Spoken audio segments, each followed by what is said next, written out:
नमस्कार, स्वागत है आप सभी का। मैं हूं आपके साथ शाफनी पटनायक। बुलेटिन की शुरुआत करेंगे। भिंड विधायक संजीव सिंह की तरफ से विश्व स्तरीय रक्षाबंधन महोत्सव का एमजेएस स्टेडियम भिंड में आयोजन कराया गया। रक्षाबंधन महोत्सव में ग्रामीण क्षेत्र से बहनों को कार्यक्रम स्थल तक लाने के लिए करीब 400 वाहनों को लगाया गया। विधायक संजीव सिंह ने पत्नी समेत आई हुई बहनों का 21 कुंटल फूलों से भव्य स्वागत किया गया। विधायक संजीव सिंह ने बताया कि उनकी उम्मीद से अधिक करीब 65,000 बहनों से राखी बंधवाने का उन्हें सौभाग्य प्राप्त हुआ है। वो अपनी बहनों के सदा ऋणी रहेंगे और उनकी रक्षा के लिए प्राण भी देने को तैयार है। मौके पर मौजूद लोगों ने कहा कि भिंड में एक साथ करीब 60,000 महिलाओं ने रक्षाबंधन महोत्सव में भाग लिया, जो अद्भुत है। ऐसा कार्यक्रम उन्होंने नहीं देखा। महिलाओं ने कहा कि विधायक ने ऐतिहासिक कार्यक्रम कराया गया है, जो सराहनीय है।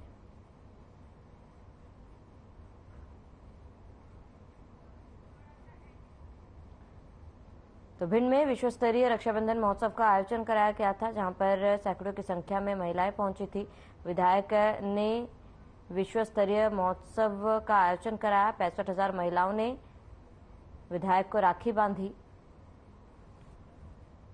और ये तस्वीर आपको दिखा रहे हैं भिंड के कार्यक्रम की, जहां पर विधायक ने विश्व स्तरीय महोत्सव का आयोजन किया था, जिसमें हजारों की संख्या में महिलाएं यहां पर पहुंची थी और विधायक के कलाई में राखी बांधी।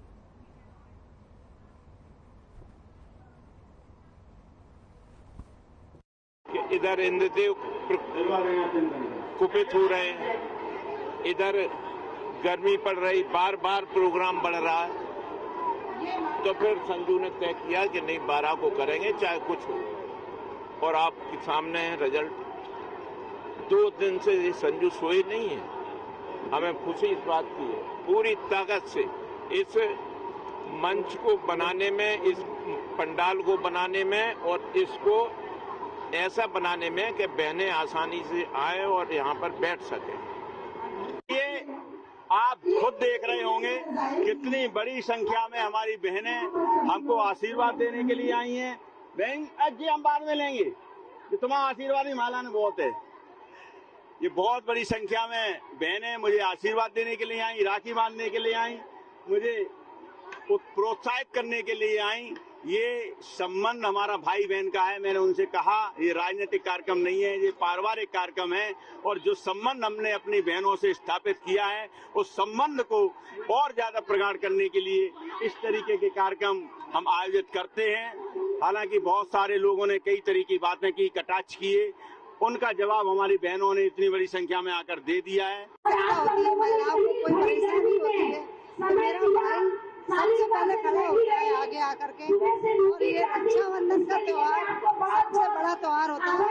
सभी बहनें भाई का विश्वास करके, भाई के आगे के भविष्य को देख करके और उनको आशीर्वाद देने के लिए राखी बांधने आई है। इतनी संख्या में जो हमारे शिवराज भैया ने लाडली बहना का जो कार्यक्रम चलाया है, उसके द्वारा जो हमारी बहनों को पैसों की आवश्यकता थी, वो सशक्तिकरण हुआ है महिलाओं का, वो मुख्यमंत्री शिवराज सिंह के द्वारा हुआ है। वहीं मध्य प्रदेश विधानसभा चुनाव नवंबर-दिसंबर में होना है। इससे पहले नेता प्रतिपक्ष गोविंद सिंह ने बड़ा आरोप लगाया। नेता प्रतिपक्ष गोविंद सिंह ने मुख्य निर्वाचन आयुक्त को पत्र लिखा। इसमें भिंड एसपी मनीष खत्री पर भाजपा के इशारे पर थाना प्रभारियों की पदस्थापना करने का आरोप लगाया गया। नेता प्रतिपक्ष गोविंद सिंह ने मुख्य निर्वाचन आयुक्त को लिखे पत्र में भाजपा पर जातिवाद को बढ़ावा देने का आरोप लगाया है। उन्होंने लिखा कि भिंड जिले में ब्राह्मण, राजपूत समेत अधिकांश जाति के मतदाता अपनी जातियों के प्रत्याशियों को मतदान करते हैं। उन्होंने लिखा कि लाहार विधानसभा क्षेत्र में मेरे अनुरोध करने के बावजूद पुलिस अधीक्षक मनीष खत्री ने अधिकांश थानों में ब्राह्मण थाना प्रभारियों की तैनाती कर दी। इनमें से अधिकतर थाना प्रभारियों के रिश्तेदार भाजपा के नेता हैं। वहीं महगांव और अटेर में मंत्रियों के हिसाब से थानेदारों की तैनाती की गई। लाहार में ज्यादातर थानेदार ब्राह्मण समाज के हैं। गोविंद सिंह ने लिखा कि जिस तरीके से जिम्मेदारी दी गई थानेदारों को, उससे निष्पक्ष चुनाव संभव नहीं है। वहीं इसको लेकर नेता प्रतिपक्ष डॉक्टर गोविंद सिंह ने मुख्य निर्वाचन आयुक्त को पत्र लिखा है और सही जांच करने की मांग की है।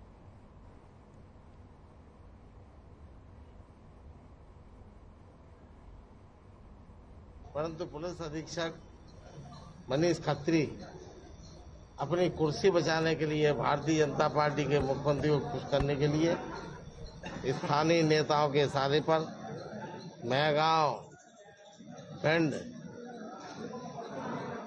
गोरमी, अटेर और लार सहित ऐसे थाना प्रभारियों को नियुक्त की है जो किसी एक जात के हैं और उसी जात के लोग चुनाव लड़ना चाहते हैं।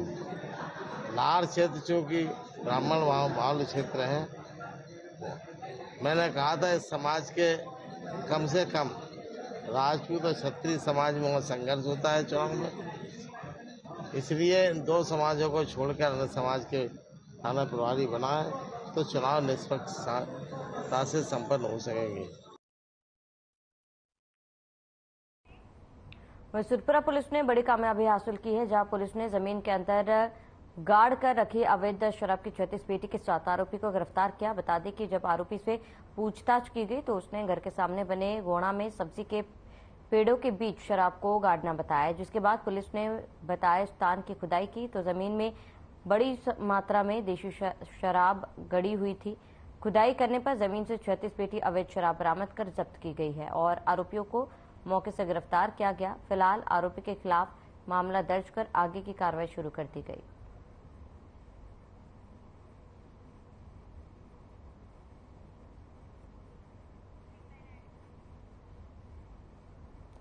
तो 36 पेटी अवैध शराब की जखीरा बरामद हुआ। पुलिस को बड़ी सफलता हाथ लगी है और अवैध शराब के साथ आरोपी को भी गिरफ्तार किया गया है।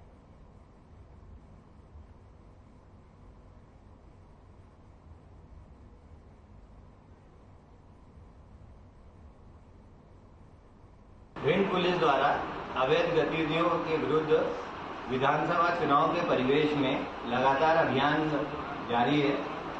इसी क्रम में थाना सुरपुरा को एक सूचना प्राप्त हुई थी कि ग्राम तिलोंगा के पास एक स्थान पर अवैध शराब भारी मात्रा में छुपा के रखी गई है, जिस पर से नियत स्थान पर दबीज दी गई और वहां ये पाया गया कि काफी मात्रा में शराब गाड़ के रखी है, जिसको पुलिस पार्टी द्वारा खोद कर निकाला गया तो कुल 36 पेटी 1800 पाव ये जब्त की गई है, अवैध शराब जब्त की गई है। एक आरोपी को गिरफ्तार किया गया है, धारा 34(2) का प्रकरण पंजीबद्ध किया गया है। आरोपी से लगातार पूछताछ की जा रही है। कुल मशरूबा 1,30,000 का जब्त हुआ है और ये शराब कहां से आई थी और इसमें अन्य कौन लोग लिप्त हैं, सभी पहलुओं के विवेचना जारी है।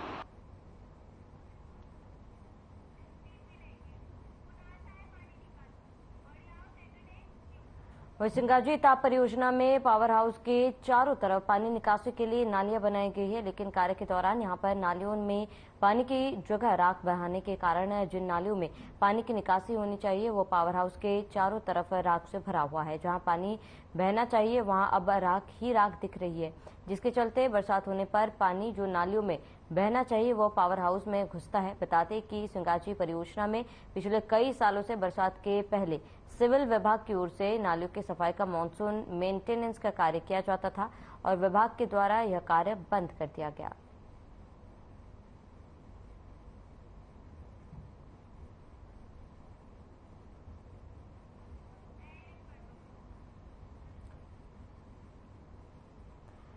तो नालियों में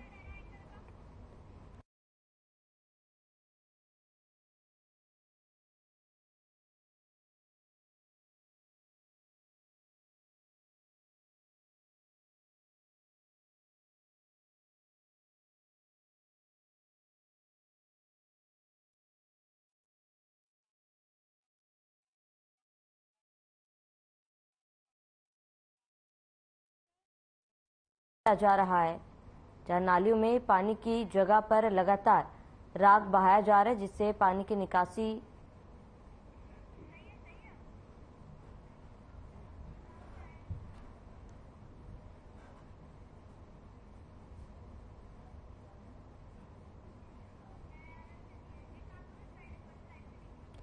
तो नालियों में पानी की जगह पे राख जो है वो बहाई जा रही है, जिससे पानी की निकासी में बेहद ही परेशानी हो रही। मेंटेनेंस का भी कोई भी कार्य नहीं किया जा रहा, जिससे लोगों को परेशानियों का सामना करना पड़ रहा है।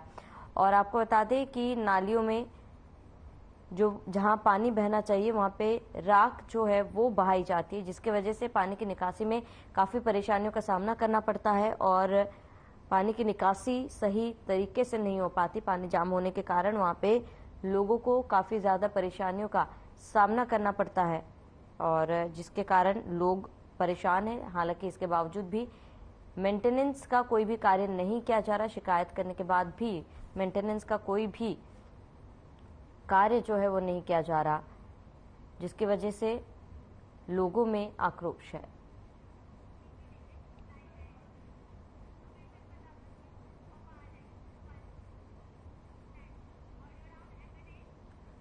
भोपाल में मुख्यमंत्री निवास में अतिथि विद्वानों एवं अतिथि व्याख्याताओं की पंचायत का आयोजन हुआ है, जिसमें सीएम शिवराज सिंह चौहान ने कई घोषणाएं की है। सीएम ने कहा है कि अब अतिथि विद्वानों को घंटे के हिसाब नहीं बल्कि मासिक वेतन दिया जाएगा।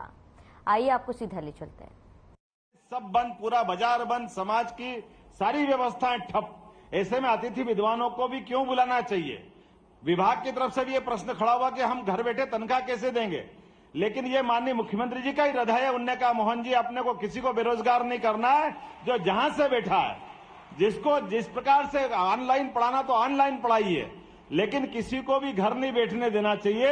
एक बार फिर मैं उनकी उदारता के लिए आपसे वंदन करता हूं और माननीय मुख्यमंत्री जी का आभार भी मानता हूं। और वो दिन है कि आज का दिन है, हमारे पास लगातार उच्च शिक्षा विभाग ने एक के बाद एक कितने प्रमुख और ठोस निर्णय किए हैं, जिसके कारण से पूरे देश में उच्च शिक्षा विभाग हमारे अग्रगण्य देश के 5 राज्यों में से एक उच्च शिक्षा विभाग आप सबके कारण से, आपके कुशल नेतृत्व में आगे बढ़ा है। नई शिक्षा नीति के माध्यम से नंबर 1 की स्थिति में हम आए हैं, जिनने सबसे पहले नई शिक्षा नीति माननीय नरेंद्र मोदी जी की सरकार द्वारा 2020 की जो हमारे सबके सामने ड्राफ्ट आया था, आज मॉडल राज्य के नाते से हमारा अपना प्रदेश आगे बढ़ा है। मुझे इस बात की प्रसन्नता है कि लगभग 10,000 प्राध्यापकों में से आधे की संख्या आपकी अपनी है, जिनके कारण से हमारा विभाग इस शिक्षा नीति को लागू कर पाया है। और अभी अभी आपके कुशल नेतृत्व में हमारे लगभग 54 नए महाविद्यालय खुले हैं और 54 नए महाविद्यालय में हमारे अपने अतिथि विद्वानों के माध्यम से हमने हर जगह हर प्रकार की सुविधा देने का प्रयास किया। मुझे इस बात की प्रसन्नता है, हमारे अतिथि विद्वानों ने कई बार अलग अलग प्रकार से ज्ञापन भी दिए, कहा भी है कि हमारे अपने लिए ये खास करके अतिथि विद्वानों के लिए ये जो योग्यता न्यूनतम है वो सारी हासिल करते हैं, लेकिन इनके जो अपने कई प्रकार की आवश्यकता है, माननीय मुख्यमंत्री जी के सामने मैं आपके पक्ष की बात कहता हूं कि हमारे जो जितने अतिथि विद्वान है वो सारी योग्यता रखते हैं माननीय मुख्यमंत्री जी। तो आप ऐसा कुछ करिए जिसके माध्यम से इनके आने वाले समय में इनके द्वारा की गई इस विभाग में सेवा का भी हम ठीक से मूल्यांकन कर पाए। मुझे इस बात की प्रसन्नता है, आपकी उदारता के कारण से ये सारे यहां मौजूद है। इनके लिए जो वेतन है उस वेतन की जो व्यवस्था है वो मानदेय भी बढ़ना चाहिए, ये भी डिमांड मैं आपसे करता हूं, ताकि अपने सम्मानजनक तरीके से अपना जो नाम है अतिथि विद्वान, वो अतिथि विद्वान की विद्वत्ता के नाते से एक सम्मानजनक तरीके से इनको वेतनमान भी मिलना चाहिए। एक कठिनाई इनके सामने ये भी है कि ये पीएससी में जा रहे हैं, कई सारे लंबे समय से अपनी अलग अलग आयु की मांग भी ये करते हैं, तो आयु सीमा भी बढ़ना चाहिए ताकि उसका लाभ भी मिले, ताकि पीएससी में जब जाए तो आयु सीमा इनको अपने जो अभी 5 साल का ये कम पड़ती है, इसको भी बढ़ने की मैं आपसे मांग करता हूं। साथ ही साथ कोशिश करता हूं कि जनभागीदारी के माध्यम से भी जो अतिथि विद्वान है, ये जो फॉलन आउट होने वाली संकट रहता है, इससे भी इनको मुक्ति मिलना चाहिए, ताकि ये अपने स्तर पर हमारे अपने दायरे में। लेकिन इसके लिए सिस्टम ये है कि हमारा अपना जो अभी तक का चला हुआ सिस्टम है, जिसमें हम ओपन रूप से इनके अपने आवेदन मंगाते हैं। मैं आपसे तमाम प्रकार की संभावना तो बहुत है और माननीय मुख्यमंत्री जब तक है वो सारे समस्या हल करेंगे, मैं गारंटी ले सकता हूं। एक बार फिर मैं माननीय मुख्यमंत्री जी का आपकी ओर से आभार मानता हूं, जिन्होंने ये पंचायत बुला करके हम सबको मौका दिया है। एक बार फिर जोरदार ताली बजा करके माननीय मुख्यमंत्री जी की इस उदार हृदयता के लिए। आज भी माननीय मुख्यमंत्री जी ने कहा कि मैं उज्जैन से आऊंगा जब तक कार्यक्रम मत रोकना, सबको भोजन पानी का प्रबंधन करा करके ये हमारा कार्यक्रम होना चाहिए कि जब कार्यक्रम होता है तो अंदर की आत्मा से होता है। मैं आज अपनी विभाग की ओर से इस पूरे आयोजन के लिए माननीय मुख्यमंत्री का आपके माध्यम से अभिनंदन करता हूं, वंदन करता हूं। बहुत बहुत धन्यवाद। भारत माता की जय। बहुत बहुत धन्यवाद माननीय उच्च शिक्षा मंत्री डॉक्टर मोहन यादव जी स्वागत भाषण के लिए।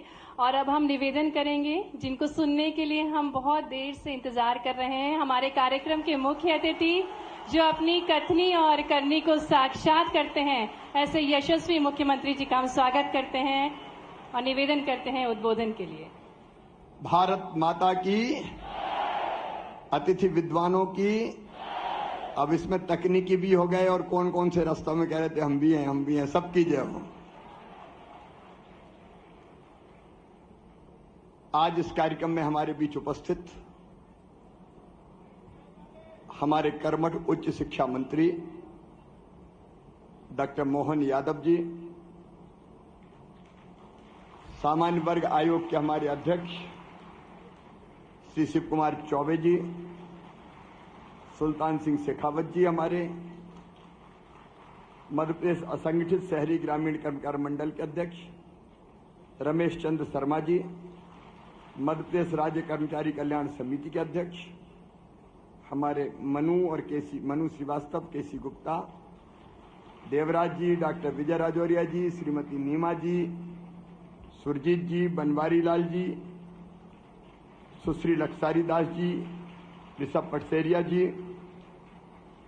और मेरे सभी अतिथि विद्वान बहनों, भाइयों, भांजे, भांजियों। बड़ी देर भई नंदलाला। बाकी पंचायत तो मैंने बुलाई लाल परेड ग्राउंड पे, लेकिन आप विद्वान हैं और बच्चों को शिक्षा देते हैं, इसलिए मैं आपको गुरु का दर्जा देता हूं और इसलिए गुरुओं को मैंने आमंत्रित किया मुख्यमंत्री निवास पे। आप सबका हृदय से स्वागत है। भाई मोहन जी विस्तार से बता रहे थे कि आपने उच्च शिक्षा की मसाल को इतने वर्षों तक जला के रखा और आप वही योग्यता रखते हैं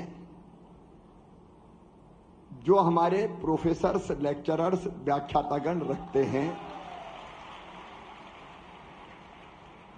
और इसलिए हमारा कर्तव्य है कि आपकी जिंदगी में अनिश्चितता पूरी तरह से समाप्त की जाए।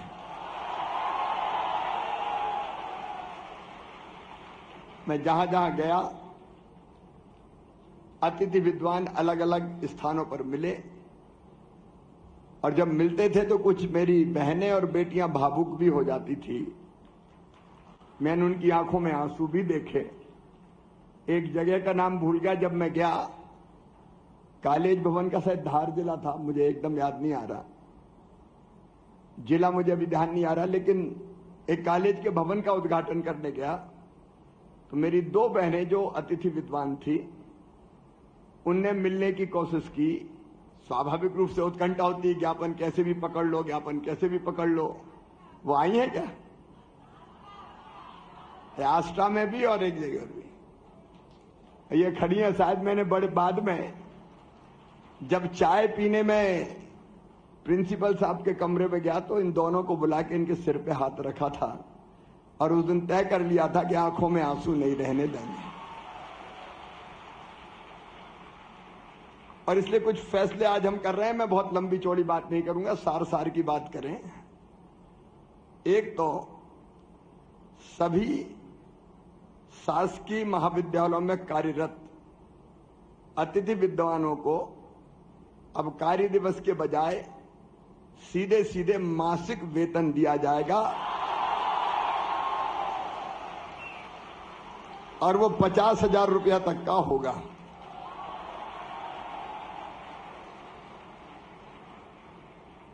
अच्छा, इसमें तकनीकी वाले भी शामिल माने अपने आप को।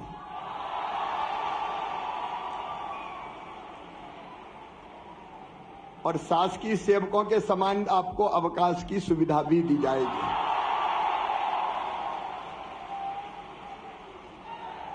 एक अकादमिक सत्र में अपने महाविद्यालय के स्थान पर आप जो चाहेंगे, आपके आसपास कोई महाविद्यालय होगा, वहां स्थानांतरण की सुविधा भी दी जाएगी।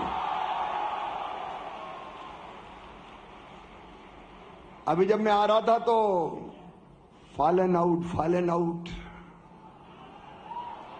अब ये फॉलन आउट जो है उनको भी इन किया जाएगा, उनको भी मौका देने का काम किया जाएगा।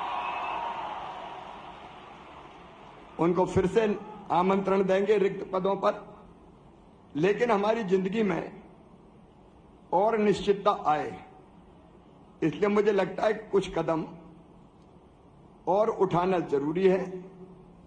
आप जानते हैं यूसीजी के गाइडलाइन के कारण कुछ दिक्कतें हैं, लेकिन उसमें से भी हम रास्ता निकाल रहे हैं। एक तो अतिथि विद्वानों और व्याख्याताओं के लिए अभी यह व्यवस्था नहीं है। मैं पीएससी की परीक्षा में संशोधन करके 25% पद आरक्षित करूंगा।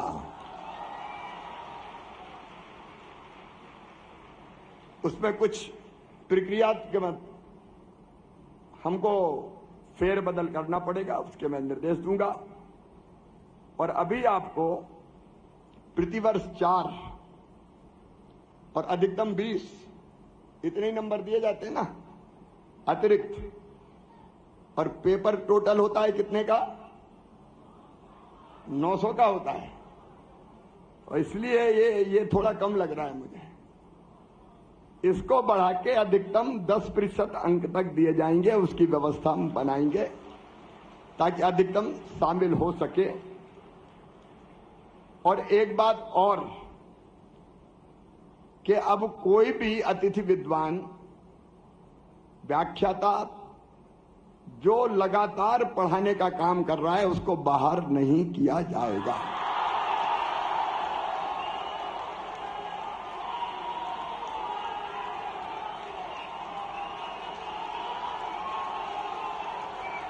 ये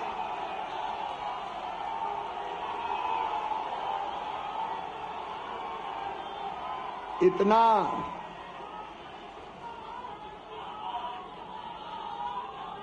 बड़ा प्रदेश है हमारा, इतना बड़ा प्रदेश है हमारा, देश का दिल है मध्य प्रदेश। अरे 4-4.5 हजार लोगों को तो अपने दिल में समा ही सकता है, और इसलिए हम ये व्यवस्था बनाएंगे कि अब फॉलन आउट की नौबत ना आए, लगातार हम काम करते रह सकें। इसमें आईटीआई वाले भी बैठे हैं।